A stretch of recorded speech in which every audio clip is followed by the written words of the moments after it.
Thank you, Mary. Thank you. Wow. Good morning. What a nice turnout. I'm so happy to be here with all of you.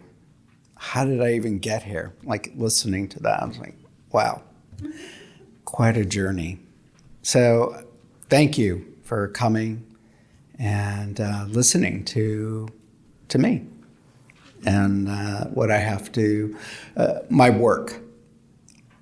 So anyway, I'll tell you a little bit about myself first and then tell you how I came to do this work somewhat reluctantly and not knowing that I was going to end up here. I was born and raised in Los Angeles back in the 60s. And I've always been a medium and a clairvoyant or / psychic. I didn't know that, though. I always just thought the noises, the voices in my head, it was just fantastical thinking and constant thinking, obsessive thought forms constantly in my head. So anyway, I just kind of went through life that way. Oops, sorry. So I was born and raised in a Catholic family, and we used to go to church every Sunday religiously. And I used to love to go to church to look at the saints on the altar. I was completely bored of the sermon, didn't listen, and what 8-year-old does, right? And so we'd go there, and they had a beautiful altar, and they had a lot of saints on the altar, and the altar was painted gold, and they had Mary and some other saint over here that was just beautiful, and then Jesus on the cross. And I used to love to go to church because when I went into church, I sensed something happening. I could feel spirit. I didn't know that that's what it was, but I could feel a connection. And when I would sit there or kneel, I could hear thoughts.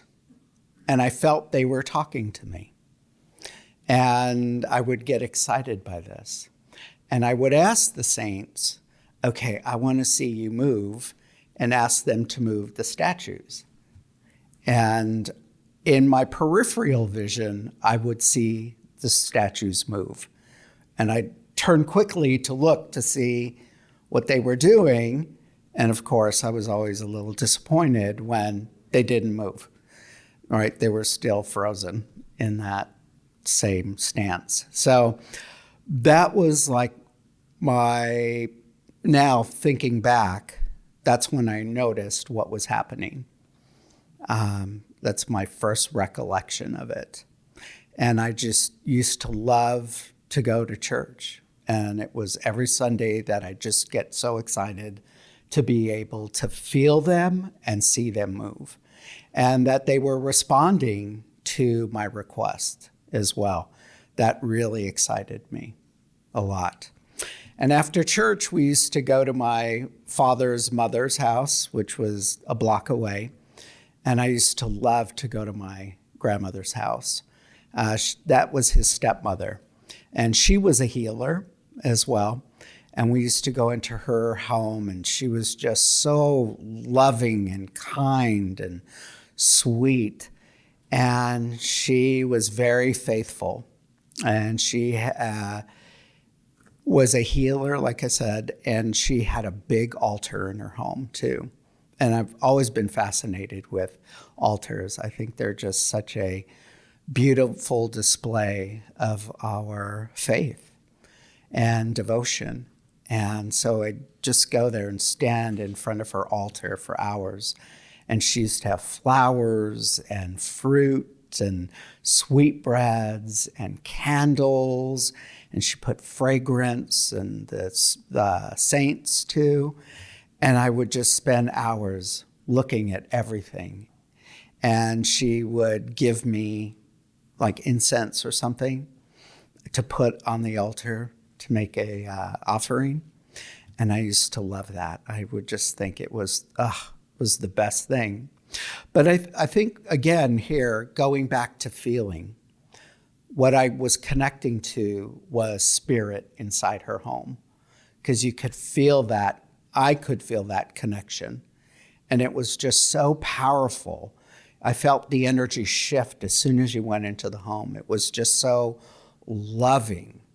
And to me, I think the altar was almost like the personification of that energy that I was feeling.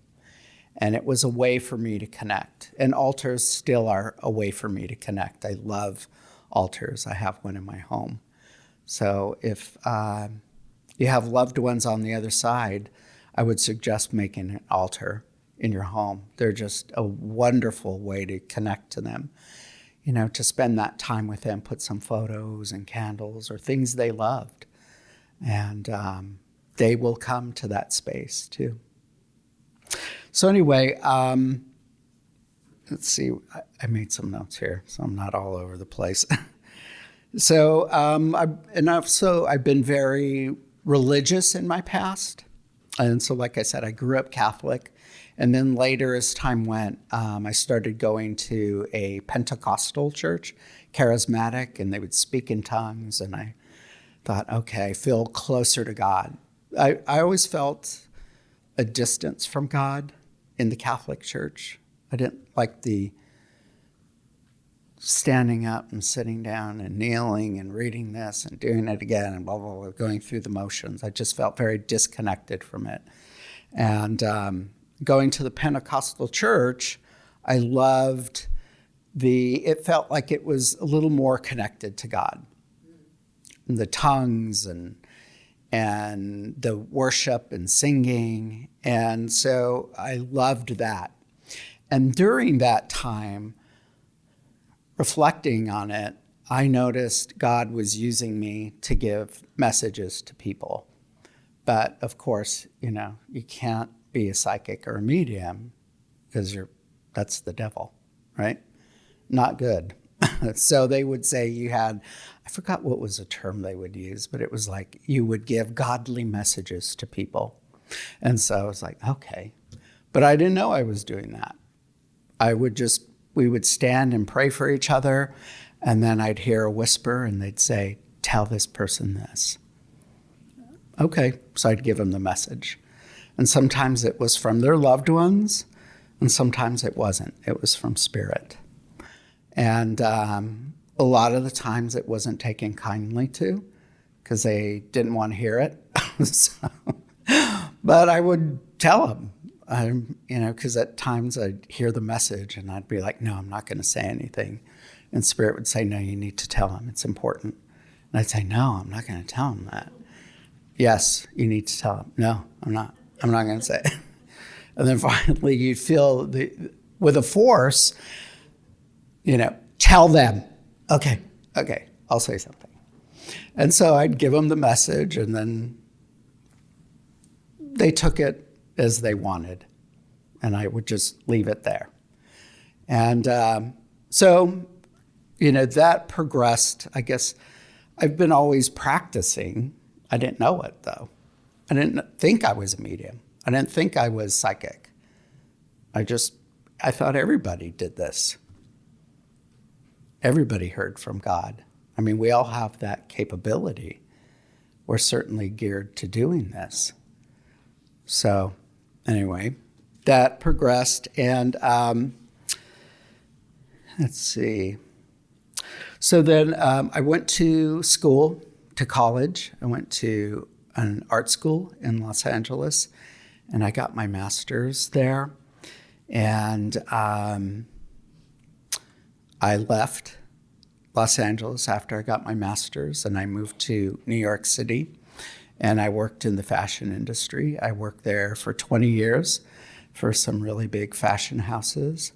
And I was an executive assistant to CEOs and presidents, so it was very stressful. But what I wasn't aware of is where God was using me. And I went back to New York to heal. and I took Pranic Healing. And when I took Pranic Healing, I was also doing a lot of meditation work. And that was interesting, doing that, because of my beliefs in the past. This was all the devil. This is witchcraft. This was scary. I shouldn't be doing this. But I pursued, and I was persistent because I felt something there. And I was very intrigued by it, by the healing. And so throughout my time, this was a process of really becoming comfortable with healing and also hearing more messages from God, feeling them more, feeling spirit more. And I guess the first time that I really became aware that, and I wouldn't even say I would call myself a medium at that time, but the first time I became aware of hearing spirit, I did a healing on this client. And when I was healing her, I could see in my mind's eye a man standing outside of her sliding glass door. And he was looking in at us. And he was wearing a varsity jacket. And I was aware of a motorcycle beside him. And every once in a while, I would look out the window to see, is this person here? Nobody was there. So anyway, went through the process of doing the healing. And then I asked her for her feedback at the end, how she was feeling. We were discussing it. And she said she was a little disappointed because she wanted her brother to come through. She didn't know I was a medium. I'd never said I was a medium. And that's when I was like, well, so this is strange, but I was seeing a young man standing outside, and he had a varsity jacket. Sorry. When I talk about this stuff, sometimes it connects and I start crying. So I'm a big crybaby. So anyway, she started crying. And she said, and then I told her he had a motorcycle beside him. And I heard her say, and I told her, I heard him say, tell baby girl that I love her and I'm still with her. And she burst into tears. And she said, that's her brother.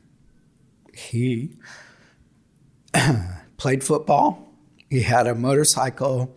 And she said, he always called me baby girl. And so that was the first time where I really became cognizant of like, okay, something's happening here. I don't know what this is. I don't know how I'm doing this. And the word medium just never entered my brain or my stratosphere at that time. So and also too, I was fascinated with the occult, with mediums and psychics and haunted houses and Ouija boards, but I didn't use the Ouija boards because, that's of the devil. Don't use those. But I had a lot of rules and regulations too, all right? And so I just kind of kept moving through all this. I was fascinated with it all, but didn't know still I was medium. And one of the last jobs that I had there, right before that job, my father transitioned. And Spirit had told me, you're going to go back home. And I was like, no, there's no way. I do fashion. I'm staying here. I'm going to live out my life here on the East Coast. I love it here. And I did. I love living in New York City, and I loved that lifestyle, and I loved fashion most of the time, not all the time. It was too stressful. And I kept moving up the ladder, and I finally got my dream job. Oh, I was thrilled. I was the executive office manager to chairman and CEO and chief designer of this company. And he was a star that was up and coming, and I was thrilled. Well, once you get behind the set, you notice it's all held together by gum and tape, right?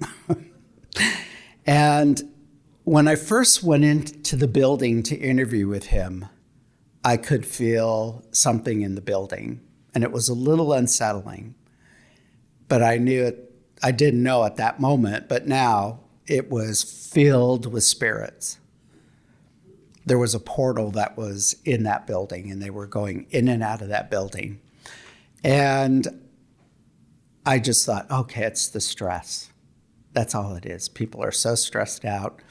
And it wasn't too big. We had 7 stories in this old, I think it was a thread building. They used to make threads.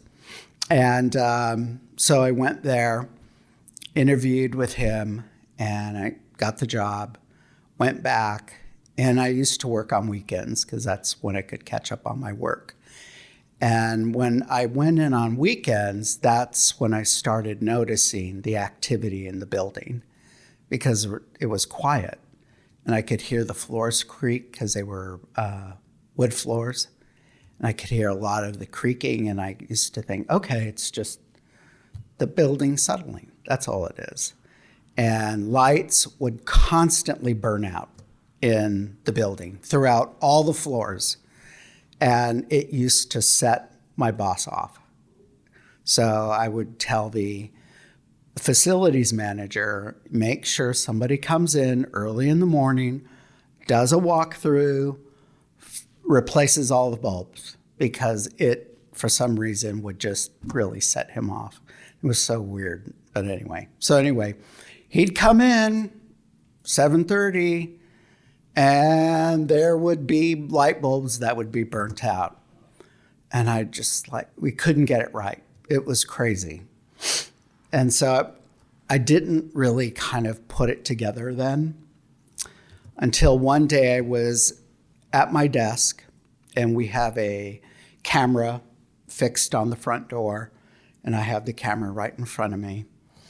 And nobody's coming up the elevator because it's locked. And all of a sudden, I saw this black blob in front of the camera. And I looked, and the blob moved away. It took me 2 seconds to run out of the building. I became so fearful. And it's interesting. I'm like such a fraidy cat, too, like of dark spaces, dark buildings, and especially if you can feel the spirits inside the building. It would just freak me out. And of course, when you came into his building, the front door was over here, and the lights to turn on the floor were all the way in the back. So you had to walk through the dark space. And I used to just stay focused, don't look around. And I could feel them encroaching on me. And it would just freak me out. But didn't know I was a medium, didn't know I was attracting them. And so it was just just don't pay attention, and they're going to leave you alone. No. So when they made it known, hey, we're here watching you, then I would leave. If I went in on the weekends, I would be sure to leave when it was still light outside, because we had skylights and light would come in. And so I'd run out of there before it got dark, because it was just a little too much for me. And what the spirits were doing too at that time, they would approach me, and at what I thought was they were trying to get inside my body, because I could feel them come to me, and it would just scare the living daylights out of me, because I thought they were trying to get inside and possess me. And I was like, what the heck? Stop doing this. And I would run. I mean, it was just, used to scare me to death. And so anyway, let's see, where am I here? So after that first mediumship, or what I'll call a mediumship reading,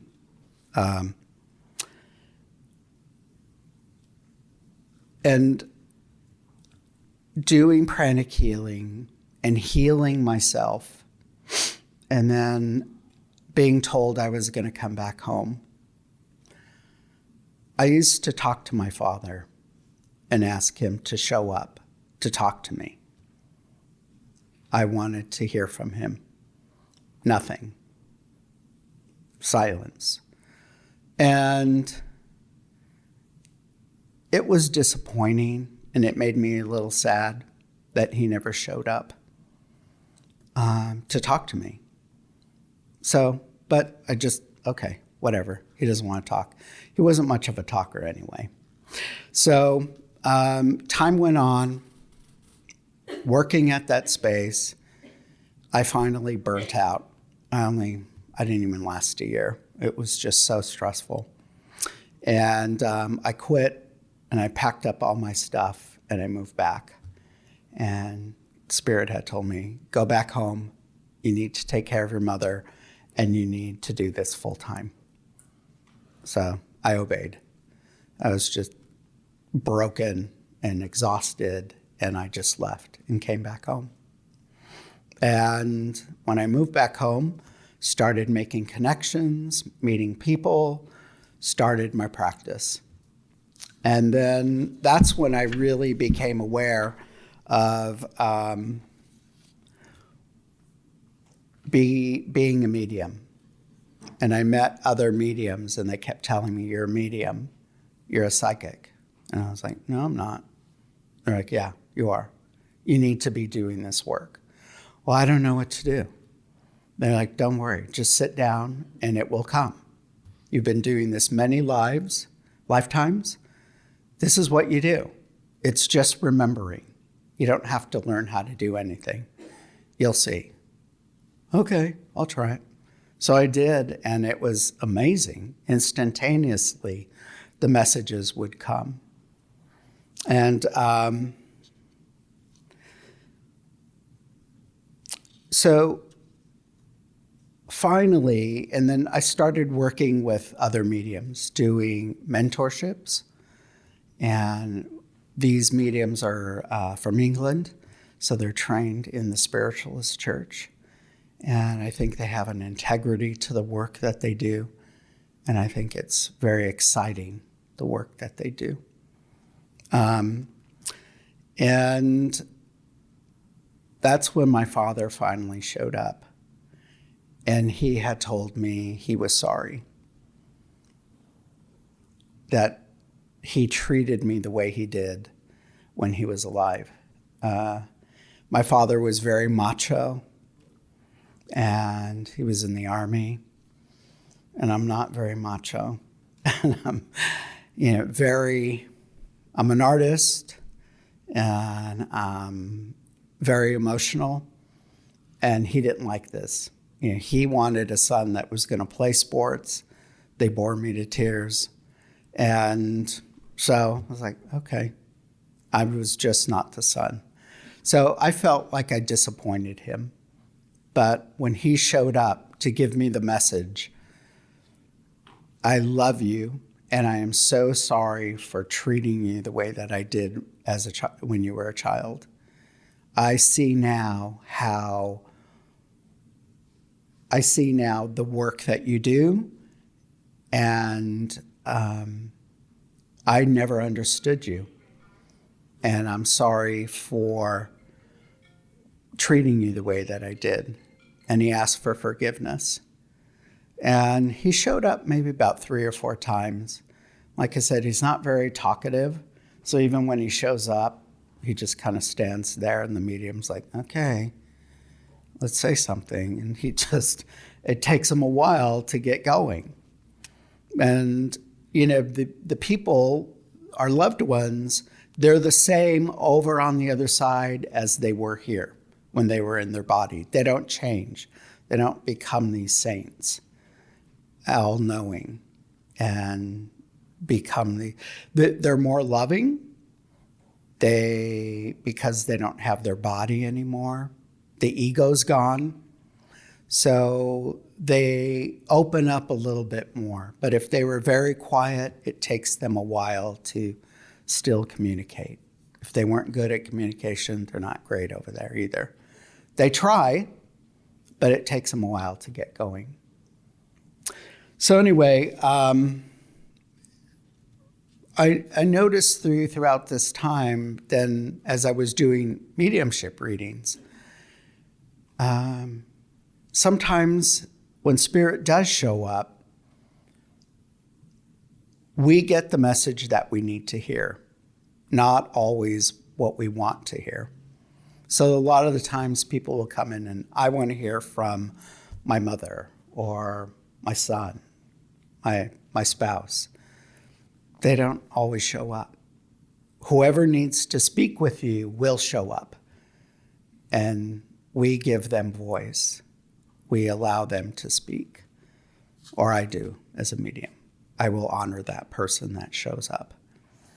And so one reading that I had that was really profound for me was a young man that came. And he wanted to hear from a friend, he said. And, okay, sit down. Friend doesn't come through. And it's spirit. Spirit guides show up. And they communicated to him that he was enough, that all the work that he did, he should own, that he should stand firm in that. He should be proud of the work that he did. And as I was giving him this message, I could feel the resistance. He was angry that I was telling him this, and he was angry that his friend wasn't showing up. And I didn't understand what was happening. But I just said, try to allow this message in, please.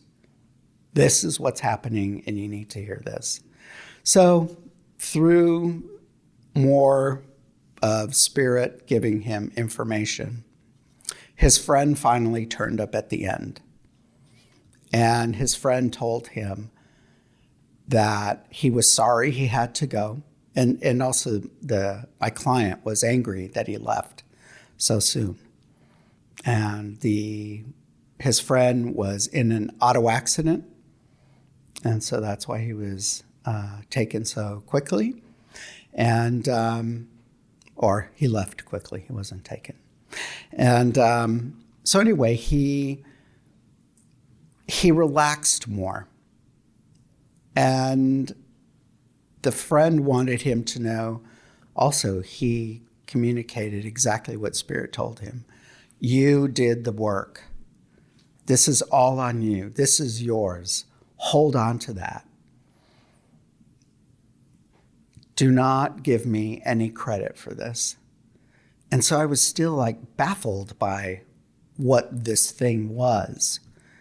And it turned out the friend was his sponsor. And this young man had been an addict, he said, really bad. And he was sober 1 year. And he was giving all his power away to his friend, his sponsor. He wasn't accepting any responsibility for that, the work that he did. And I was just blown away after. How Spirit came and just said, no, you did the work. You need to hold on to this. And then the friend came and showed up after and said, you did the work.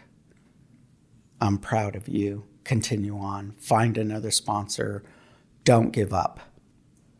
And so here, is another example where Spirit, we're going to hear what we need to hear. So allow Spirit to come through, give those messages, and accept them, hold on to them, right? Even though sometimes we want to hear from who we want to hear, a lot of times at the end they'll come and say, okay, I'm still here, but you need to hear this. And so hopefully, the young man is still sober. I was really praying for him. And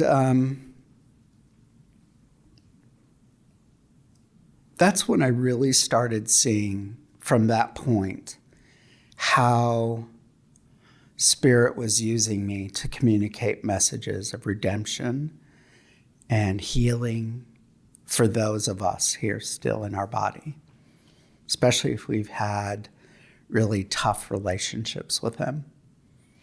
And they don't do it so that they feel better. It's about us. They want us to feel better. They want us to do the healing. I think they're obligated on some point to say they're sorry, to work through that relationship, that difficult relationship.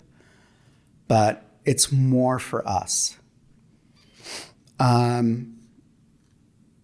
They'll show up to, they recognize if they said something wrong, they've done something wrong, or how they treated you. Because what they show me is through the feeling now. Now that I understand that's how my first line of communication is through the feeling. That's why I would feel everything going into buildings and feel them around me. And it's through feeling is how they communicate a lot of this.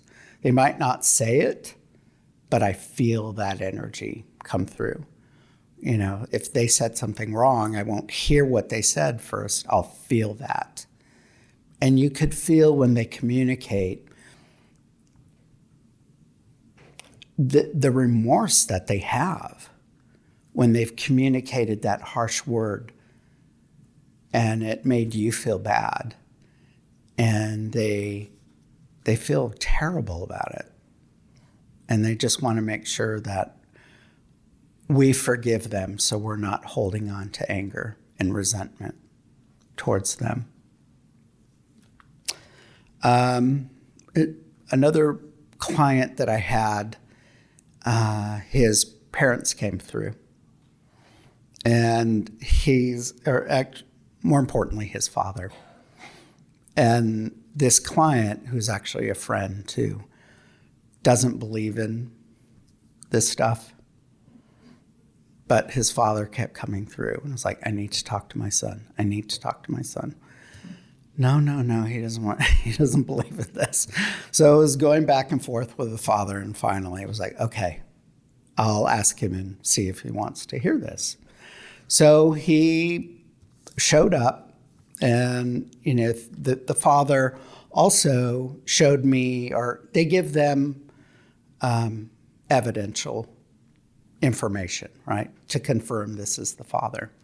So he did that, and he was wonderful about that, the father giving him the evidence. And I felt my friend kind of, the resistance going down, okay, this could be his father. And here his father wanted to apologize to him.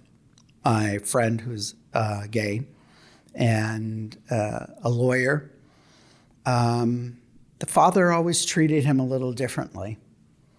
And at the time he had this boyfriend, and he brought the boyfriend around, and they were at I think it was like Christmas. And so they would have these big dinners. All the family would be there. And I think he has 6 siblings. There's a lot of them.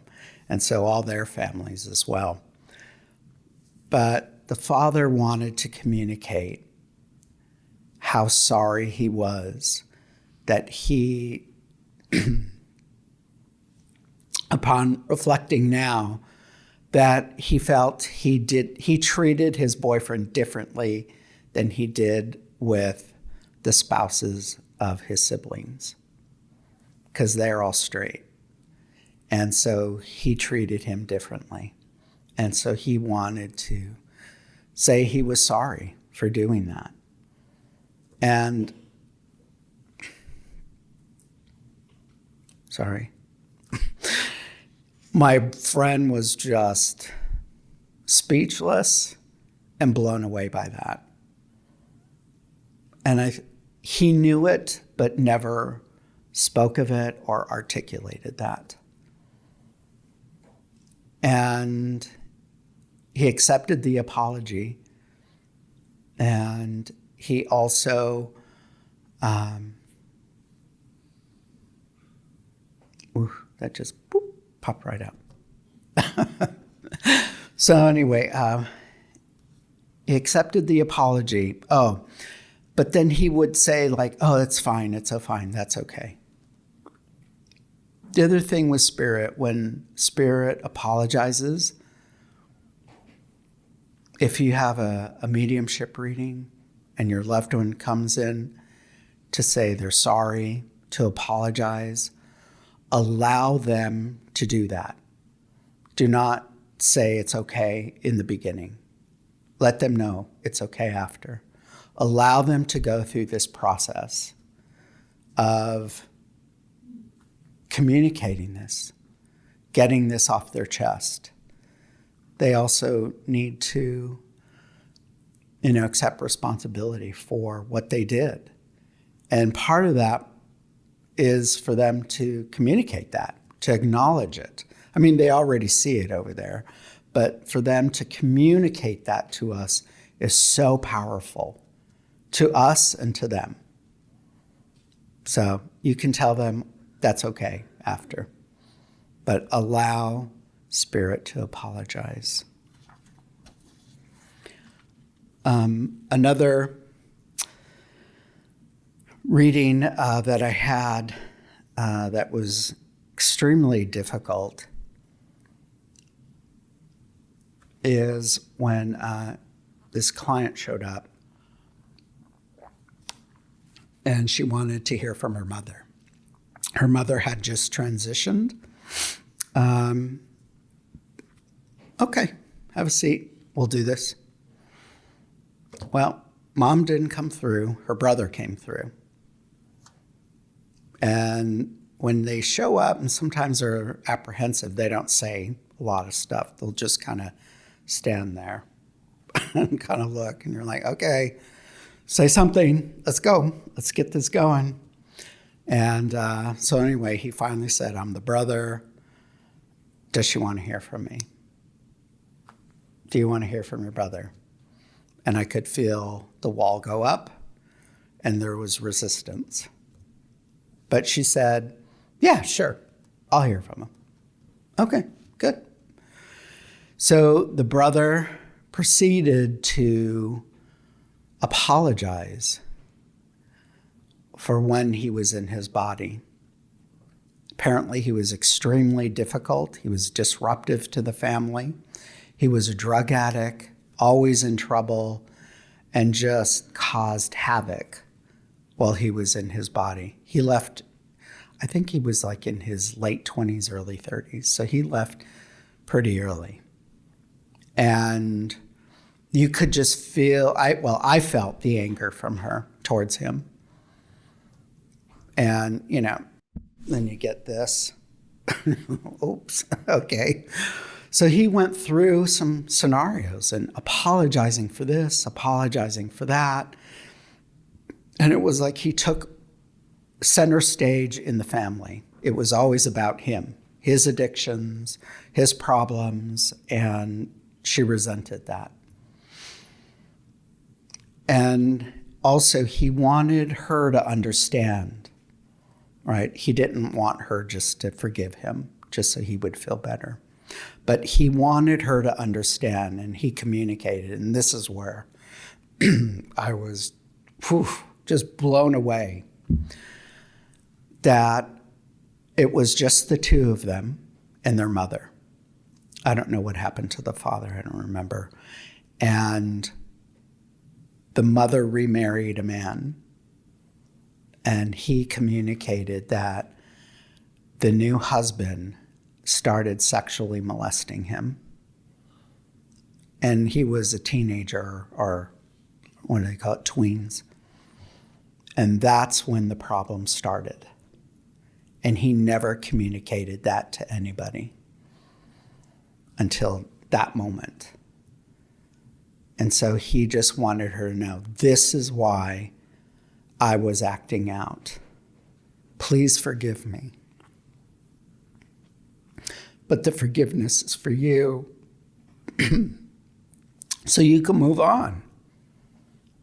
He didn't want her to hold on to that resentment and that anger. And it was interesting because I still felt resistance. And I really felt bad for her to hold on to that.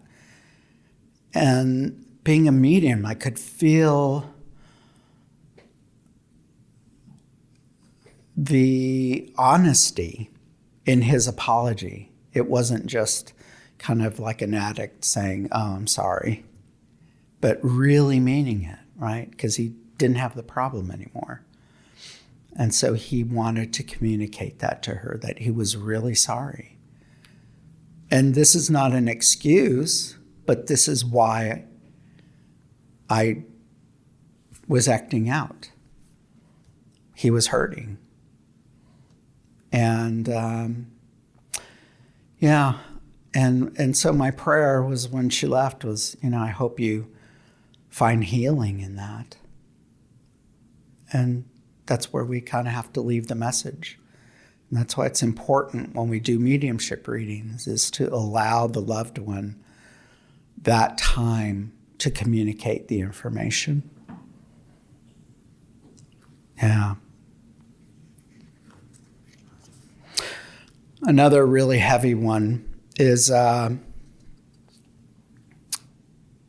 when a son showed up and he wanted to apologize to his mother, and also hopefully that she would forgive him.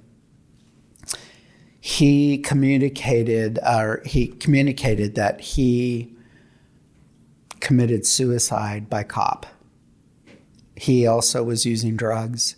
He had a child, and the courts awarded custody to the mother, and it just sent him off the deep end. And so he had the daughter, and he barricaded himself inside a home, and all the cops came, and he came outside with the daughter and the gun, and they shot him and killed him. But he wanted her to know, that was not an accident, that he did that on purpose. And part of it was he was tired of the addiction and he needed to be free. But he also wanted her forgiveness, and hopefully that she could forgive him for what he did. And he didn't want her to feel so bad, because she accepted a lot of responsibility for this, because she was a single mother. And he didn't want her to carry that all on her own. And I was blown away by that too. Some of this stuff is so heavy. It's mind-blowing. But what I think is beautiful is that they're able to really communicate. There's no bullshit here. It's the truth. They're being genuine. They're being honest. And they communicate from the heart, from the spirit. And so everything that we get from them is the truth. And it's so profound to me how we can heal these relationships if we choose to do so. And they're always wanting that, and they're waiting for us to accept that. And of course, not a lot of the relationships are heavy and tough like this. There might have been some tensions, but they apologized for that as well.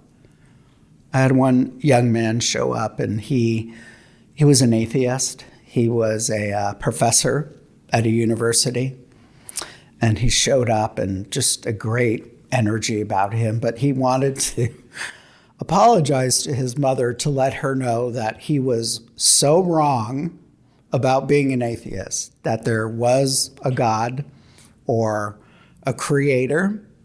And when he was in his body, he always tried to convince his mother, she was more agnostic, but that there was no God. He was always giving her information as to prove there was no God.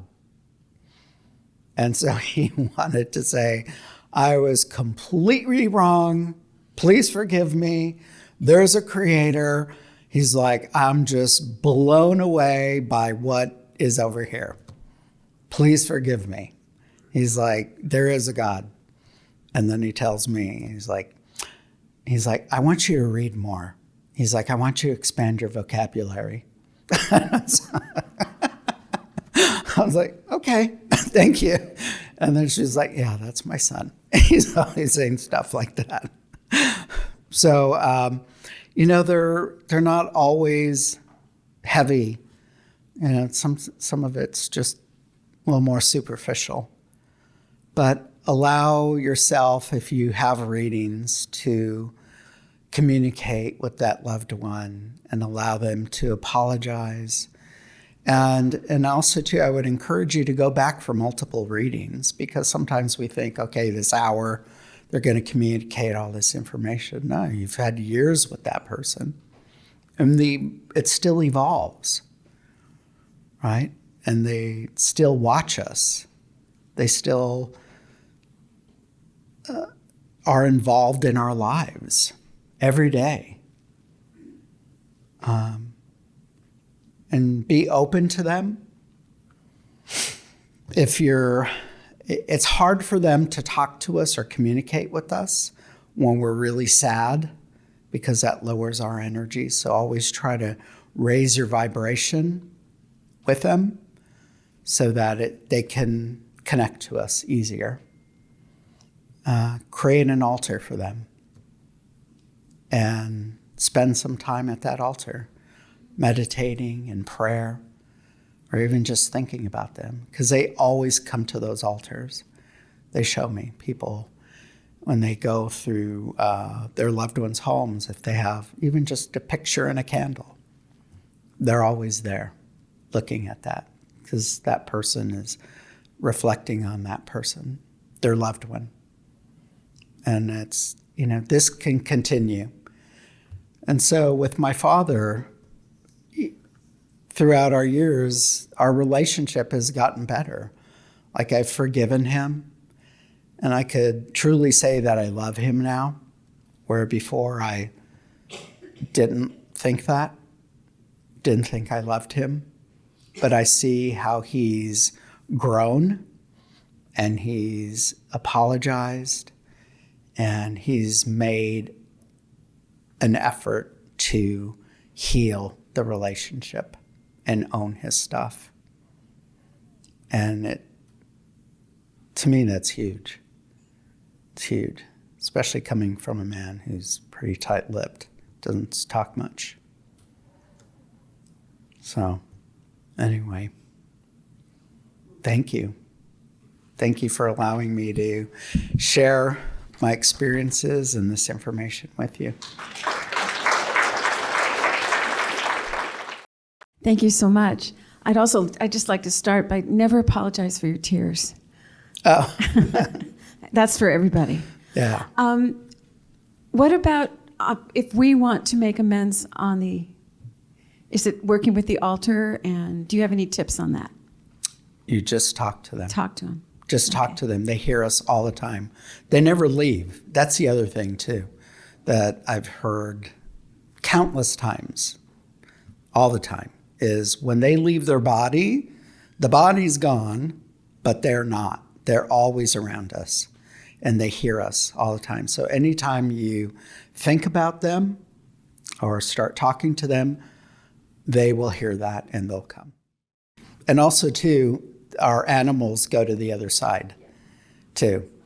One of the other ladies asked that. My dad was not a cat person. We only had one dog. He didn't even want the dog, but he came to love the dog after. And I had 4 cats after my father transitioned. And when my father appeared, he was showing all the cats and the dog with him. So it's sweet. Yeah. Sorry. Thank you for joining us, Michael. Thank you. Appreciate it. For having me. A couple of quick questions regarding reincarnation. Uh-huh. You referenced that you have reincarnated as a medium.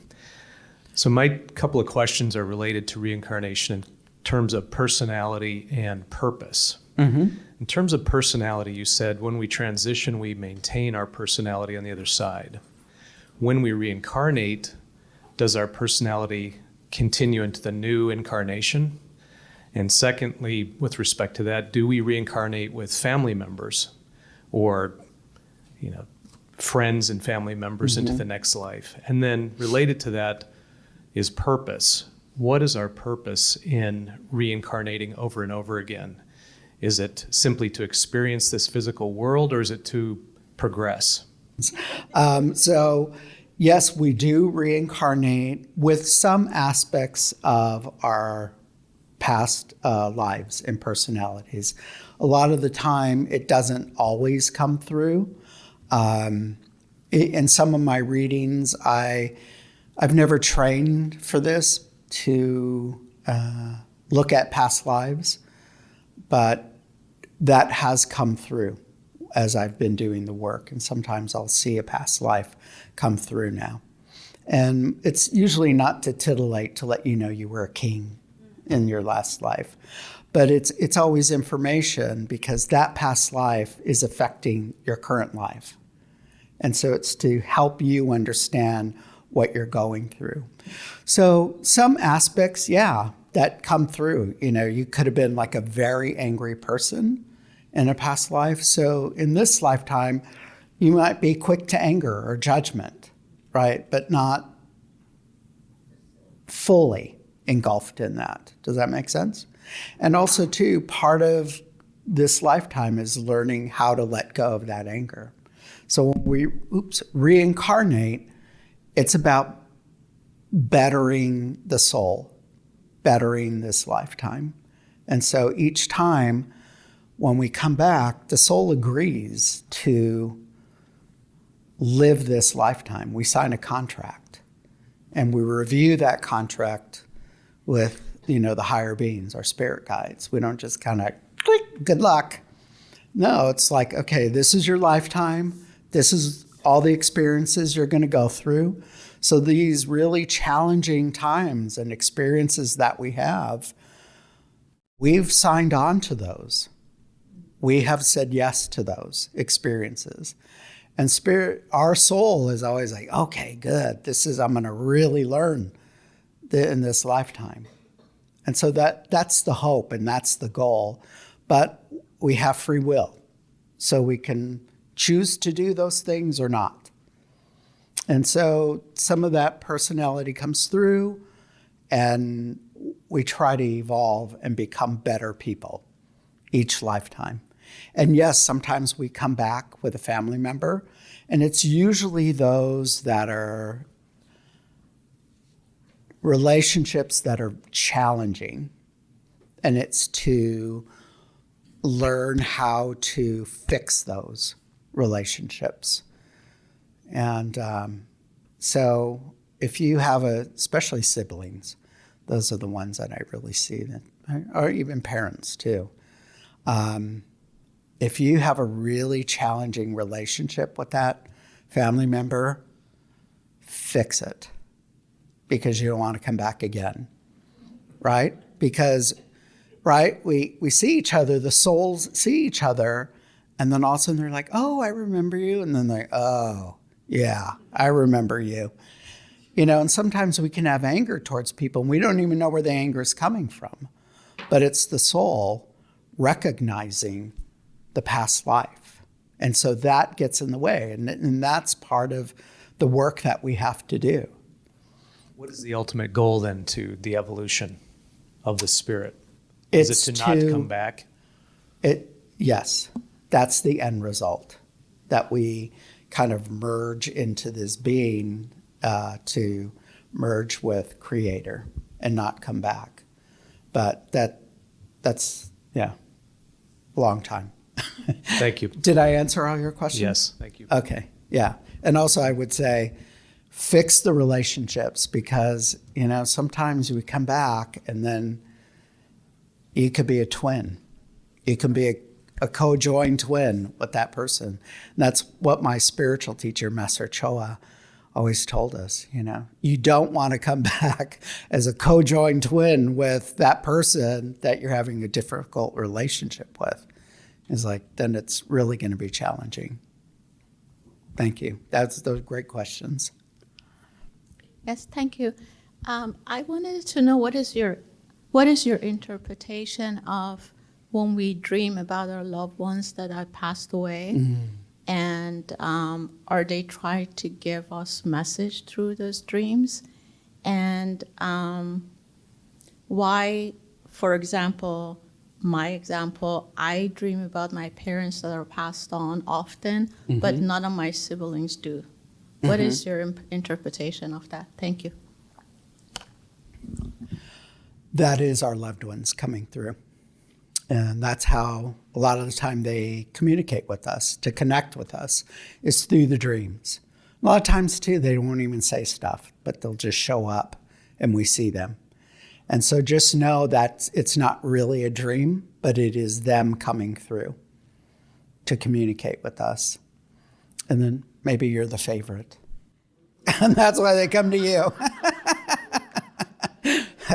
So maybe what you can do is ask your loved ones, if they want to hear, you can start charging them and ask for messages. You can be a medium in a different way, right? Communicating dreams. But no, all jokes aside, it's wonderful that they have come to you. It's amazing. I don't dream of my dad. Like, my dad won't even come to my dreams. No, I'm sorry. He's been gone now 12 years, and only once has he come in my dreams. And I'm a medium. He won't even come when I'm doing readings or anything. It's so annoying. But anyway. Thank you for being here, first of Yes. all.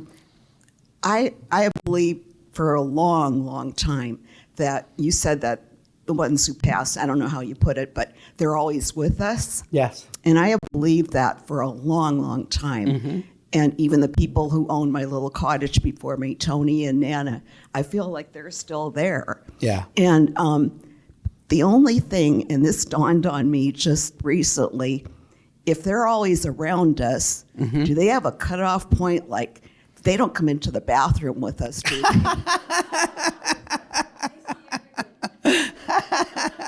Yes, they're always in your bathroom, and they're always in your bedroom watching everything. No, they don't. I don't know the specifics of exactly how it works, but they're not watching everything we do. They're not there every minute of the day. But, they're not bound by the body anymore. They're everywhere. They're spirit. It's like... They have good taste and they don't come. Well, when we transition to the other side, we're not just gone. And we still do work over there. We have to go through classes, and we have to process this lifetime and figure out, right, what we did good and what we didn't do good, where we have to improve. So that's, I guess, another lifetime up there, however long that takes. But, we need to do work over there. And so they're busy too, because sometimes we can call them and they won't show up because they might be in a class. But for the most part, they'll always come. Yeah. So don't worry about private moments. They're okay with it, leaving that behind. Hi, I have a question. Uh-huh. I might have an answer.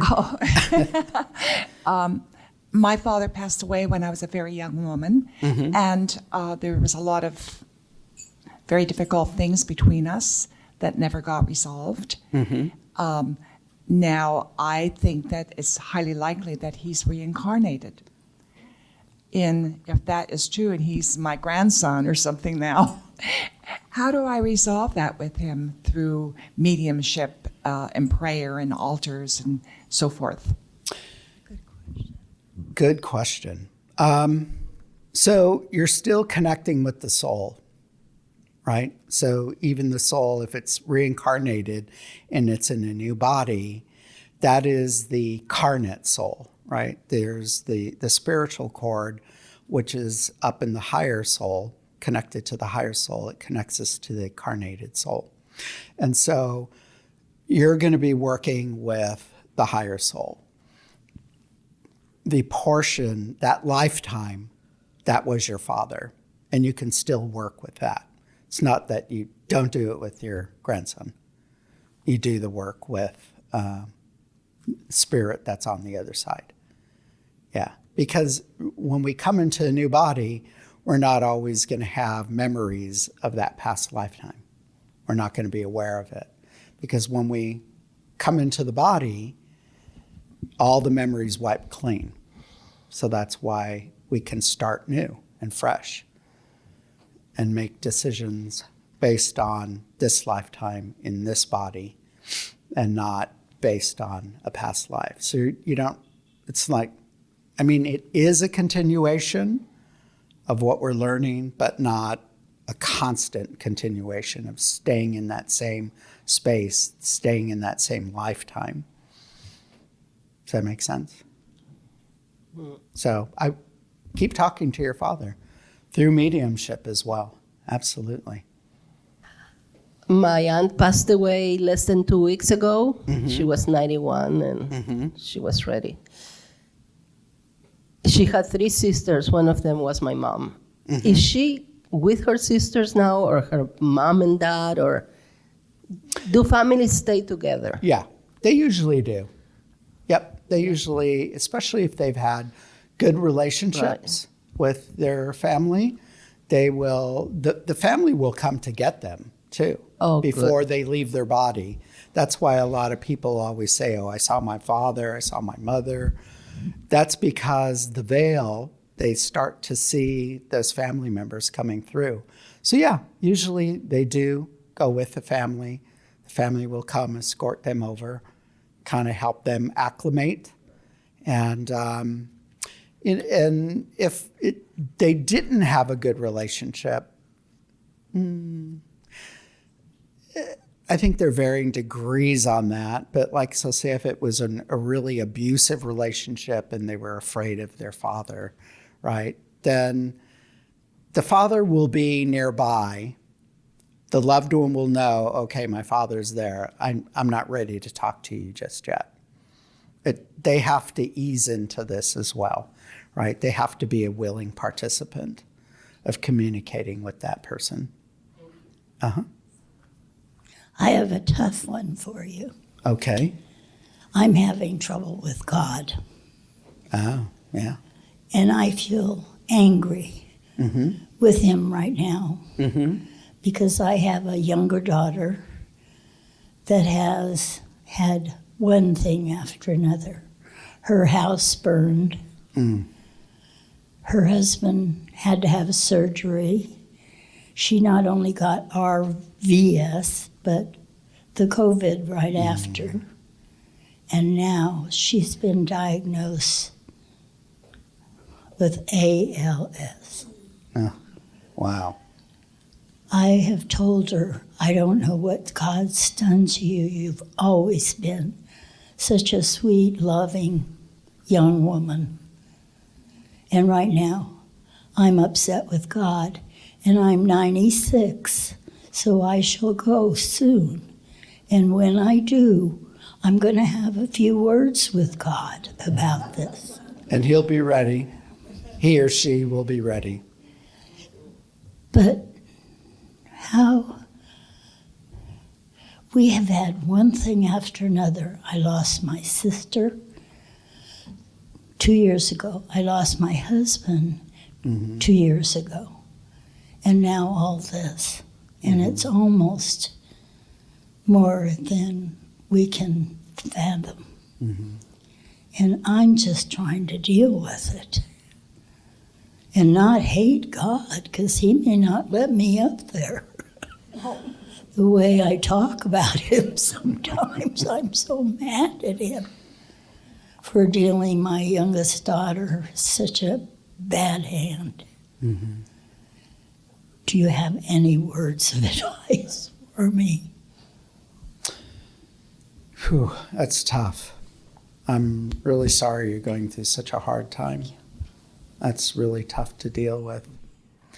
One of the things that I can tell you is I had a tough upbringing, a really abusive childhood that I didn't talk about. And it was just one thing after another. A lot of abuse. And, up through my 20s, there was abuse. And in my 20s, all my friends died of AIDS. And it was just, I was angry at God too. I completely understand that. I was pissed. And then I was going to, these conservative Pentecostal churches and hearing, this is just desserts. This is what you get. You all should be dead. And then it was just like, now I'm really pissed at you. If this is the message, you can go F yourself, because I am really angry. But then Spirit was always there. And I felt in the back of my head, Spirit always saying, I'm here.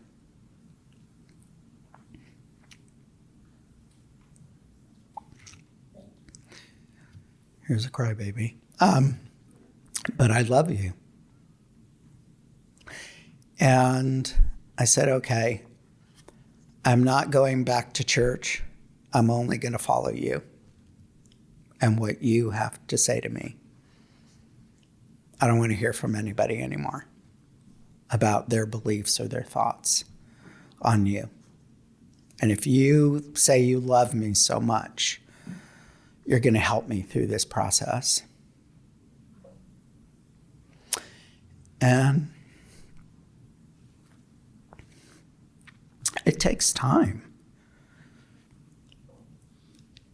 And one of the most helpful things is to be honest with God. He already knows. He or she already knows what you're thinking and what you're feeling, what you're going through. So there's no surprise. So if you're angry with God, flip him the birdie. He's okay. And he'll be okay.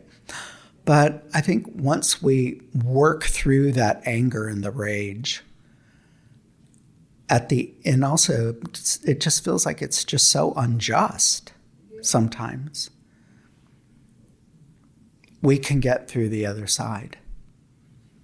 And if you leave your body angry, you're still going to go to, I'm just going to call it heaven. I don't know exactly what this place is. But you're going to go there. You're not going to stand at the gate and look for your name on the list. But you'll be admitted. They'll accept you. And then you're going to work through this while you're over there. But yeah, sometimes life just sucks. It really does. And through my years, one of the things I learned was this, because I just thought, okay, my life is screwed. I'm done. Like, it's just, I'm so screwed up. All right. But then that's when God said, no, you're not. You're going to take healing here and you're going to be healed. And then I was in therapy back in New York. All this was in New York. Then I was in therapy for 20 years, Woody Allen years, right? And so I was there for a long time being healed. And I was still angry. But what I finally learned was God used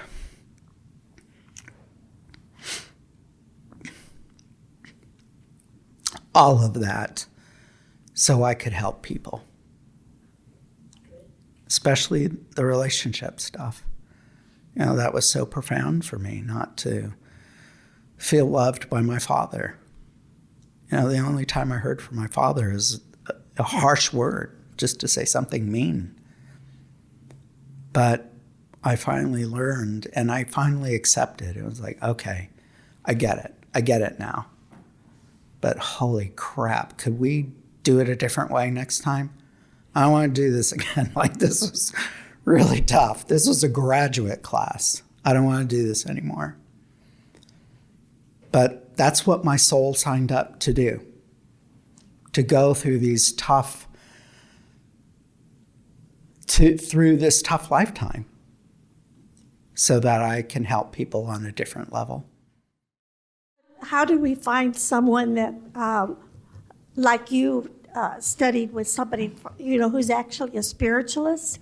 How do we find somebody that does that in our area here? Or do you do this, not just somebody, but people who do this spiritualist church stuff? Well, I'm not a spiritualist. I don't go to a spiritualist church. So I've been studying with mediums that came out of the spiritualist church. But I'm not a spiritualist. And I do my work in Whittier if you want to do readings in person. But I also do readings on Zoom as well. And you can also contact, what is it called? The Arthur Findlay College in England. And you can schedule sessions on Zoom with spiritualists and mediums. They're amazing. They're amazing, amazing, amazing people. Amazing work that they do. Yeah. And the business cards that I have for you are still in my office. I forgot those, so my apologies. My website is michaeljespinoza.com. Pretty easy. So you can find out information about me on my website or schedule a session, or you can call or text me. Well, I think that was an amazing speech and presentation, and we should all thank Michael again for sharing with us. Thank you so much. Thank you all. Thank you.